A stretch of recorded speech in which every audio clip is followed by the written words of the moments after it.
PS5, Nintendo Switch, and Xbox Series X. Where do I stand on them? That is the question. So I'm going to go through all three companies and explain my position on each of them, especially in relation to how they've done this generation. So first, I'm going to start with the one I have the least to talk about, which is Microsoft. Now, Xbox One, we all know what happened at the beginning with all those anti-consumer practices they were trying to do, and then they reversed afterwards because we spoke out, because we do not want that in gaming. We want used games. We want to be able to share our games. We don't want to have to be connected to the internet for these systems. So beyond that, what Xbox has given us is more Halo, more Gears, more Forza. They did have games like Sunset Overdrive and Rare Replay, and I guess they just recently came out with Gears 5, but not too much beyond that. And that's my number one problem with Xbox, is that I just got a Xbox 360, right?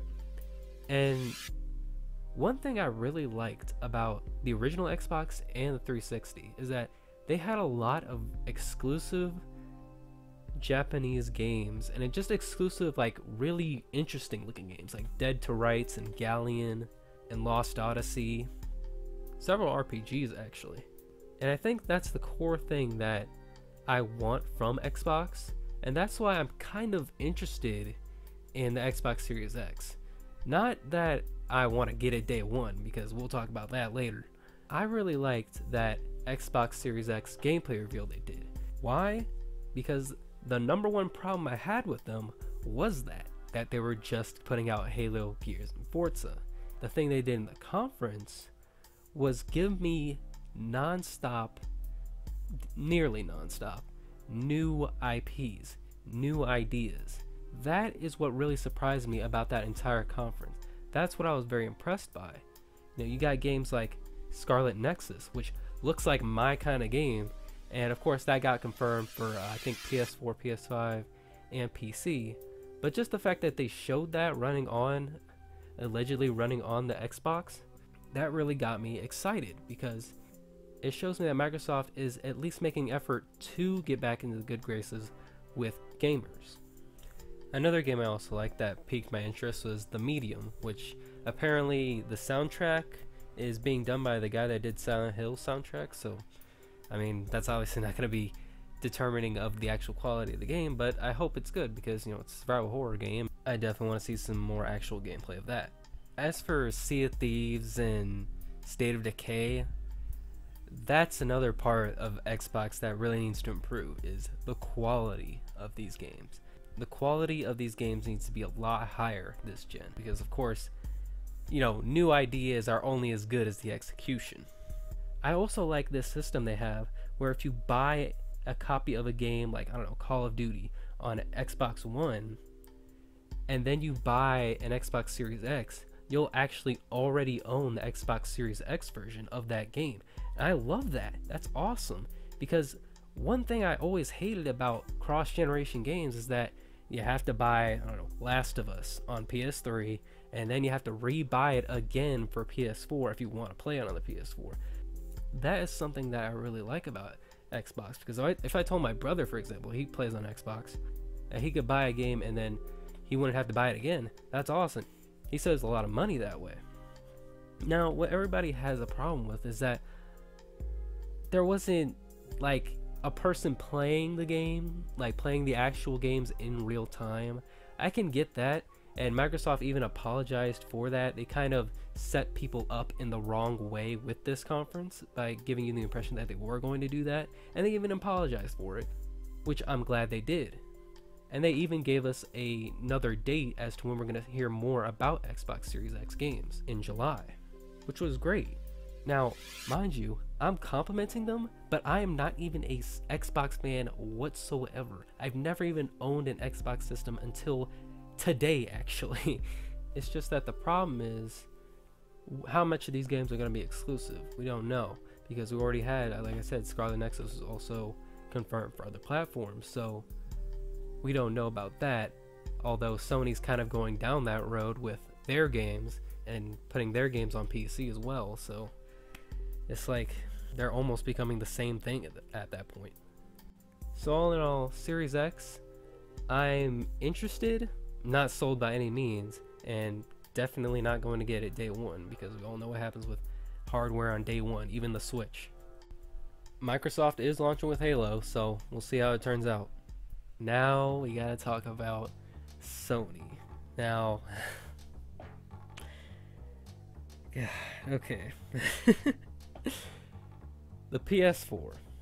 Alright, I got a PS4 in Christmas of 2015. At the time, I really just wanted to get it just so I could be ready for when Persona 5 actually came out, which happened to be a year after.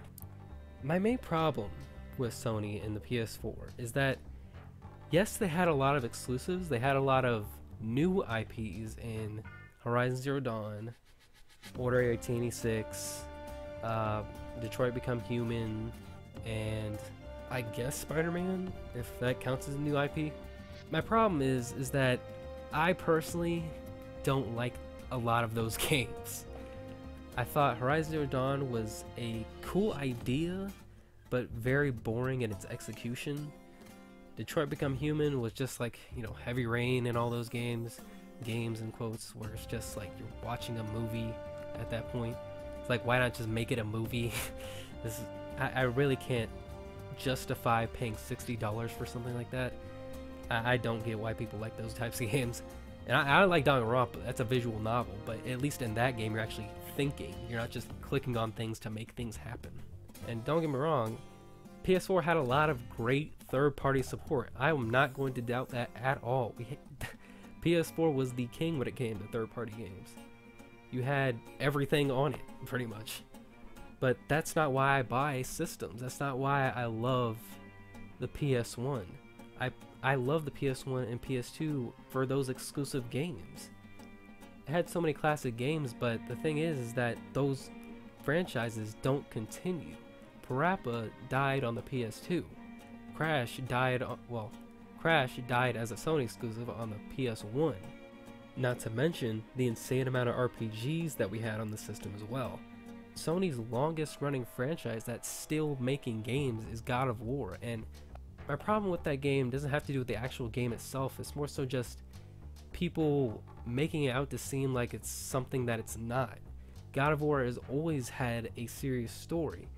The whole premise of the series is that he killed his own wife and child, and he wears the ashes of them on his body, and is wanting to take revenge on the gods. And even in the first game, he's trying to commit suicide. I don't see how that's not serious or emotional at all. And even you can see points throughout the series where he is a little emotional. He does still have that longing that he still had his child. But then again, look at what I'm talking about. I'm talking about the story. I like stories in games, don't get me wrong, but when that becomes the main part of it, to the point where if your game gets leaked, then a lot of the game, most people actually wanting to play the game are immediately turned off because of what happened to the story. That's a problem, especially when you're making something like a jumping mechanic seem like it's the most innovative thing ever. It's like, what are you really doing with this game to make it so different from the original? Of course, talking about Last of Us 2. That game. And then we look on the horizon with the PS5, which there is no horizon because we have absolutely no clue what the system even looks like, and we've never actually seen an actual game being played on the system. Yes, we saw a tech demo, but it was a tech demo. Graphics is not going to sell any game for me. Yes, we do clown games like Pokemon Sword and Shield for having tree textures that look like they came out of that Nintendo 64 era, and that's just due to a standard that's been built up in graphics. You at least have to make a minimum effort, especially when you're Pokemon. Don't get me started on Pokemon. We'll say that for later. Maybe. Graphics have never really mattered to me as a whole in terms of gaming. Like I said before, the main reason I even got an HD TV was simply due to the PS4 requiring me to have it I don't care at all about graphics. Graphics have never mattered to me. Graphics age, they get old, they don't make a game fun. That's the thing. An art style can make a game look fun. Like, you look at a game like No Straight Roads, that game not only looks incredible, it also looks fun. It looks like my kind of game where it's just non-stop fun. Any game like that can make me leave the trailer with a humongous smile on my face and huge anticipation, that game is special. But when I see a game like Ghost of Tsushima, right, we just had that state of play, but there's nothing in Ghost of Tsushima that makes me say, wow, that looks fun. Nothing. It's just an empty world. It's everything I hate about open world games. It just looks like an empty open world with nothing in it. You just ride a horse and you go to very specific locations. Breath of the Wild set the standard of what an open world game should be. That game has so many things in it to find and look for. Just so many secrets around every corner. It was insane, which is why people that have played it have considered it one of the best games of all time. It blew everyone away with what an open world game can be. And I like Sucker Punch. You know, I said previously that they never made a bad game. Do I think Ghost of Tsushima is gonna be a bad game? No. But for me, it's not enough for me to buy it day one if the game looks pretty. I know the game looks pretty, but that doesn't constitute it looking pretty doesn't mean it's gonna be fun. And that was gonna be my last PS4 game, but at this point I'm so distant from just the PS4 in general that I just don't even want to play on the system anymore. And I said something very similar to that in my Sony censorship video a year ago, where, you know, I was just so upset at what Sony had been doing with Japanese games. That's another thing. And I even bought a game like Judgment. That game I was anticipating, but it's just, the PS4 just, it's not fun to play on anymore. And especially after coming off of playing something like the Nintendo Switch, which just pretty much invigorated my love for modern gaming again, I can't even justify even buying a PS5. Even, like, let go of the fact that I don't like the Sony censorship, and I still don't have anything. We still don't know anything about the PS5. We need information on this system. I don't understand why Sony is taking so long to give us info on it. We don't even know any games that are going to be on it besides like Scarlet Nexus and maybe maybe a couple others that might have gotten confirmed, but we still haven't seen actual, like, any trailers or anything on any PS5 games, like of it running on PS5. So overall, I'm so far away from just the Sony brand in general. Just, I don't think I'll ever buy a PS5. And if I do, it's because they've improved everything that I have said. I swear, this always happens every single time I do a freaking video. Okay, so of course they've just announced that they're gonna do a PS5 conference showing off something related to the PS5. I don't know what. They said the future of the gaming. I don't know what the heck that means. Hopefully they show off the system. Hopefully they show, you know, gameplay, games that are coming out within the launch lineup.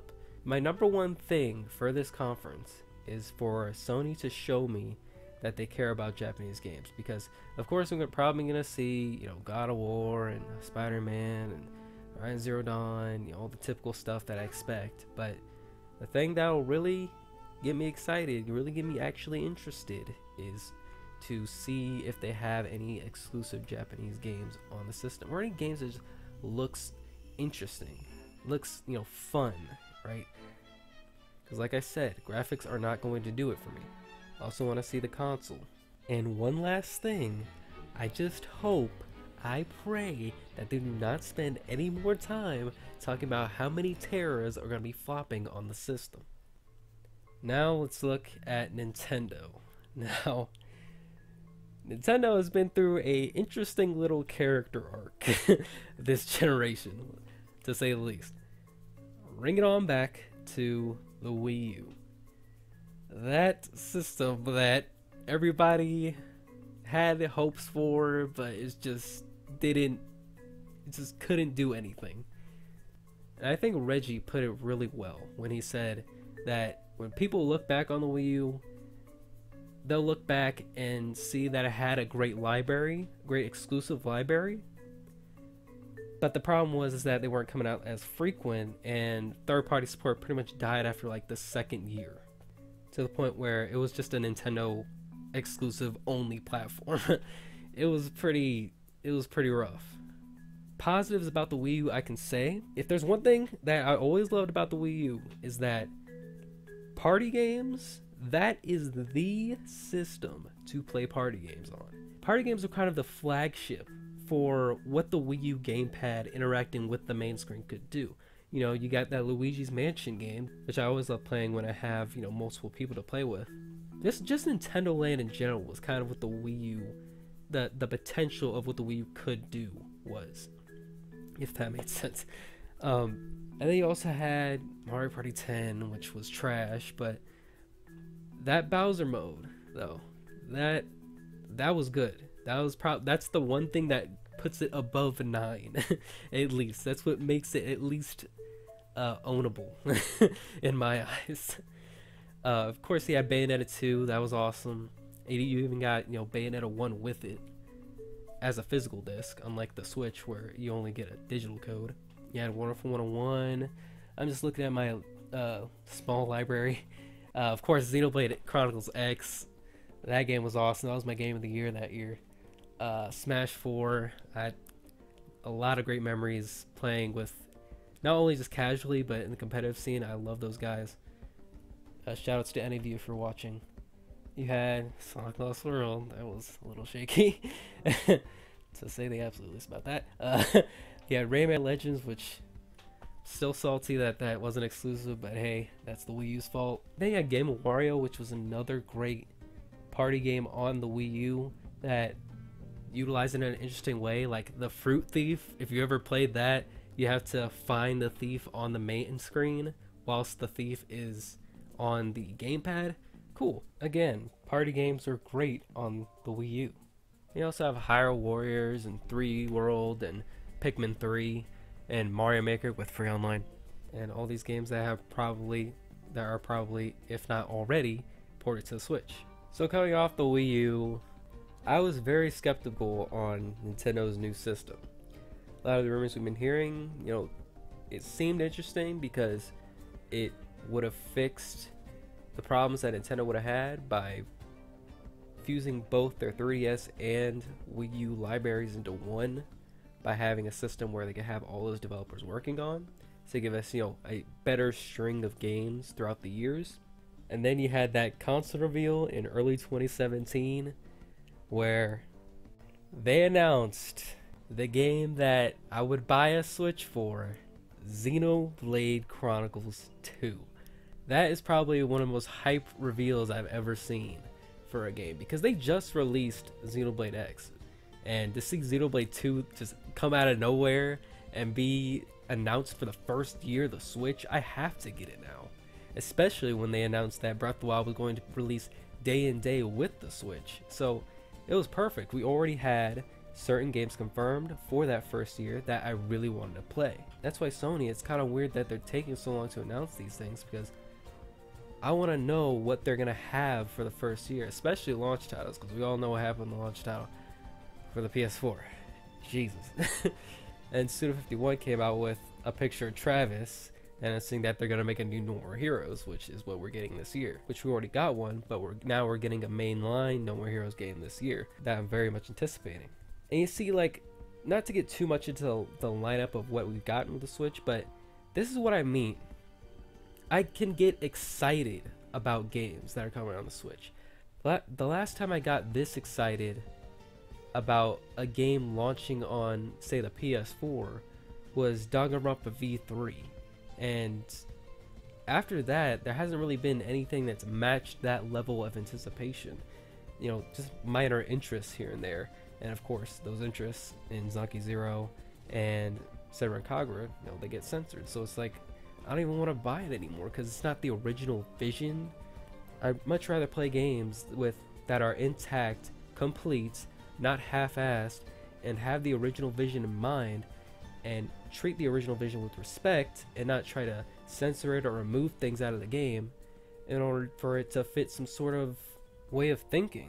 And then we go into 2020, where certain games haven't really gotten very much information on. I think they're definitely waiting for another direct to happen. That and everything going on, a lot of games are getting delayed. But just seeing the potential of what could be announced and released in the later half of 2019, it's freaking insane, because you have games like Shin Megami Tensei 5, Metroid Prime 4, Breath of the Wild 2. I still can't believe that's an actual thing. We got that new Paper Mario that just got announced, and then as much as I'd want to get on the hype train for that, I'm very cautious about that, because you already burned me twice in a row. I need to know more about this game. I'm probably even gonna wait until after it releases. That's the smart thing to do anyway, to see if this game is actually going to lift the series up from where it is, because it deserves it. This, like, Paper Mario is like one of my favorite franchises of all time, and I don't want, and my biggest worry if they ever made a new Paper Mario game was for the game just to not be bad, because I don't want half of one of my favorite franchises to be complete trash. So I'm cautious about that game. That's probably the one word I'd use to describe my thoughts on the game right now, is cautious. And then you just got Bayonetta 3 and all these great games that are coming out that I can get excited for. And I love that. I love how I can get excited and I don't have to worry about getting censored. I don't have to worry about the games being half-assed, because they're from reputable developers that don't rush their games. Now, this isn't to say the Switch is perfect by any means, because we still have Switch Online, which is still complete trash, and I will never ever pay for that. And I don't need to, because I have so many great single player games to play anyway. That's just something they really need to improve on. And you know, the games haven't been perfect either. You know, we had ARMS, which was probably the most forgettable Switch game ever released. They had Pokemon Sword and Shield, which deserves so much better than what we got. And then Mario Tennis Aces, much like the game I'm showing you right now, Speed Punks, a game that has sound mechanics, sound gameplay, awesome gameplay, but just no content to hold those mechanics up. There wasn't anything to unlock, there wasn't anything to really do besides the mediocre story mode. So of course the Switch isn't perfect, but when it gets right, it really does right, and I love it for that. And then I haven't even brought up the fact that, you know, it's a portable system, so some people may not understand, but the value of being able to play on the screen and anywhere that you want is just so invaluable to me. That really changes the game, because especially since the Switch is very weird to develop for, developers actually have to try and downscale their games, compress their games. Yeah, remember when they had to do that? Optimize these games in ways that can actually run on Switch, especially in handheld mode and docked mode. They have to develop for two different modes, and I just think that's really interesting, because it brings me back to the days where they actually had to, you know, carefully optimize these games and make sure they ran well. The Switch is just a really fun console to play on, and going back to previous systems where I can only play one certain way, it made me want Sony to actually copy Nintendo and make their own version of the Switch, but it doesn't seem like that's what they're gonna do. But yeah, Switch is great. I love the system a lot. It definitely has potential to be one of my top 3 favorite systems of all time. That's still definitely yet to be seen.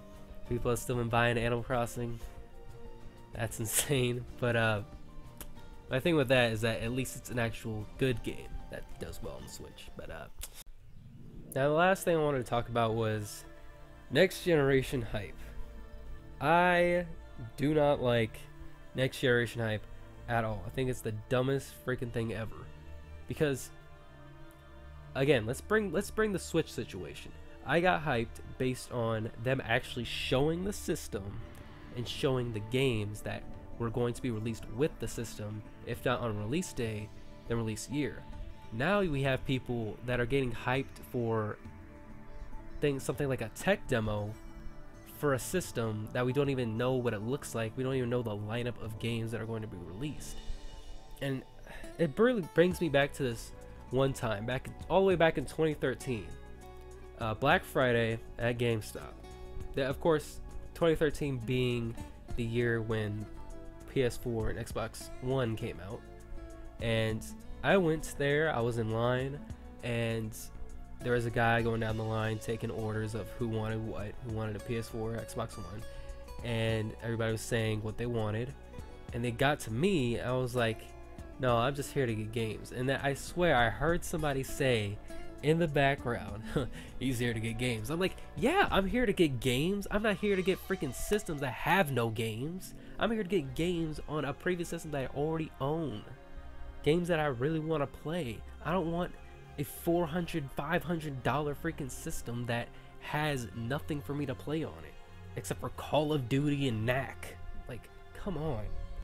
People go way too overboard with their hype to the point where getting the system is more exciting than actually getting the game. I didn't buy a Switch simply because it was a Switch. I bought a Switch for Breath of the Wild, for Xenoblade, for Super Mario Odyssey. It being a hybrid system was just the icing on top of it. But yeah, that's my rant on, you know, each system, their pros, their cons, and my personal thoughts on, you know, all of them. Thank you for watching the video. I'll see you guys next time.